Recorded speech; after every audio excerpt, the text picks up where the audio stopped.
moment. Right now, we're going to move over to Bartow, Florida. 23-year-old Joseph Bearden charged with the fatal stabbing of a gay student in that community. Prosecutors say Bearden and an accomplice wanted to steal Ryan Skipper's car. Now, the defense claims that Bearden is not the killer. Here in our New York studio, I have Dr. J. Buzz von Ornsteiner, forensic psychologist. So, Dr. Buzz, as much as it is a legal decision not to pursue this as a hate crime, it's also a political one, isn't it? We are in a part of Florida where the number of hate crimes has risen in the course of the last 2 years reported, and we'll talk more specifically about that. They have to know that there may be some jurors who don't see this victim sympathetically, who in fact might empathize with this young man, the defendant. Absolutely, Jamie, and that has to be taken into the consideration of how the prosecution continues their case. People do have a discomfort. Our brains are not perfect. People do label and categorize people very, very quickly. This is a very rural area. They may not have a lot of contact with people who are gay. They may have bias, undoubtedly, based on religiosity or their cultural environment. And we don't want to confuse the juries. We don't want to let their discomfort affect an outcome. We want it to be very concrete. If this man was murdered by this defendant, that's what we need to hear. Yeah. Now, we never want to assume guilt. We always presume innocence.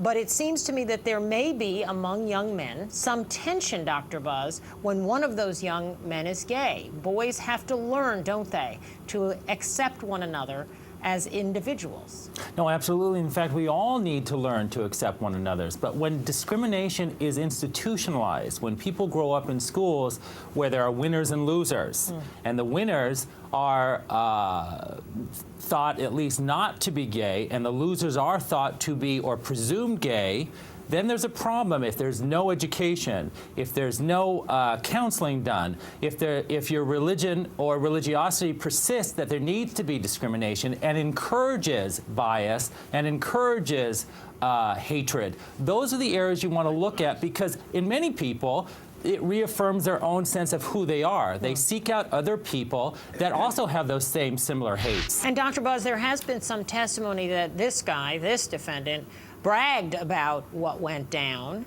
including the hateful element of the crime, though it's not technically a legal element in this case in Florida. Is it possible that a young man might brag about such a thing even if he'd not really done the deed?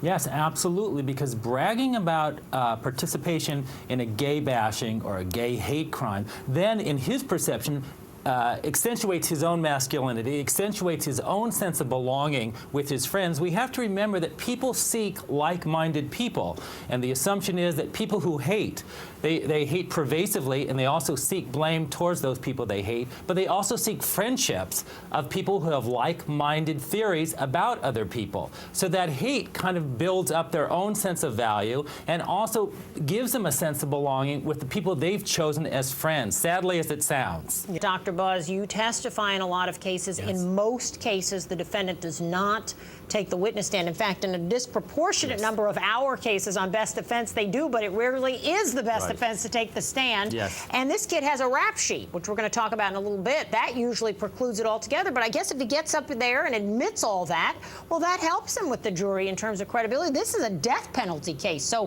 why not get up there and admit a few lesser charges and take your chances with this jury? I agree with you. He has to come across credible, though, and he has to convince the jury that, yeah, I have a criminal history. I'm not a nice guy. I am also addicted to crystal meth, and crystal meth produced these overreactive and counterproductive behaviors because I'm a drug addict. And then on top of that, the jury has to believe that he has some ability to be believable. He has that strange tattoo across his face. Ah, you jumped me. I was going to ask you all about that. No, go ahead.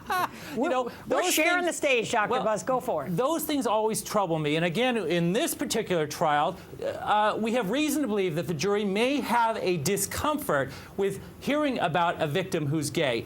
with that in mind, the jury may also have a discomfort of seeing this young man with this kind of strange tattoo across his face that shows a penchant for violence, that shows a past criminal history, and shows that he also is taking that on and that he's proud of it, boastful of his criminal behavior. And you and I, Dr. Buzz, know, and Robert does too, that prison tattoos are a mark of survival. This issue of drugs, drug money, and the role of drugs in the case. Now, you're our doctor of the mind today. What's your sense of the role that drugs play in this terrible story? Well, drugs and drugs in general, when they've taken control of an individual's mind, and we're talking about crystal meth, which is a detrimental drug to the mind, what that does is it deletes that individual's serotonin and lays the groundwork, by the way, for overreactive, counterproductive behaviors where the person becomes so depressed and so volatile that they can lead to homicidal behaviors. It can lead to self-inflicted suicidal behaviors because the cravings are so strong.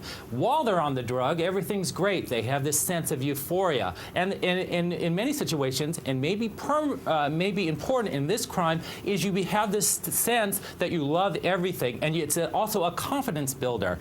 Oftentimes people that feel they are powerless and don't have control of their lives seek this drug because it makes them feel superhuman. It makes them feel that they can do anything. It also lays the groundwork oftentimes for very loving or romantic situations that may lead to sexual indiscriminate behavior because you're so euphoric, you kind of love everyone while you're on that drug. But once your system is depleted and once you don't have serotonin in your brain, then all bets are off and you engage in this craving, this acting out behavior that can lead to murder.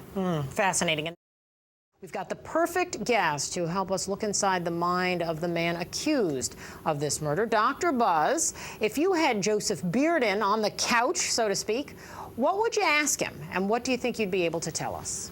One is we have to look at the actual murder, and if he in fact was the murderer, we're looking at an overkill. We're looking at an individual who deliberately selected a person who he perceived as gay because he felt that would be an easy target, and then in addition to that, when he had these overreactive and counterproductive behaviors due to his crystal meth use, he then brutalized this person, not just killing, not just murdering this individual, but overkill, where he stabbed him multiple times. In his mind, one could be subjective to think that he viewed anyone who was gay as less than valued, that they had a lesser standing or they were valueless in our society. And in addition to that, that being that he then, when he brutalizes the body, he actually becomes less inhibited in that brutalization because that individual to him not only is valueless in our society, but it reaffirms his position in society, it reaffirms his sense of belonging, and it reaffirms in his mind his own sense of masculinity, that he is strong and powerful within his own culture, within his own religiosity, within his own society. And now, of course, he says he's not guilty, that two other men were responsible.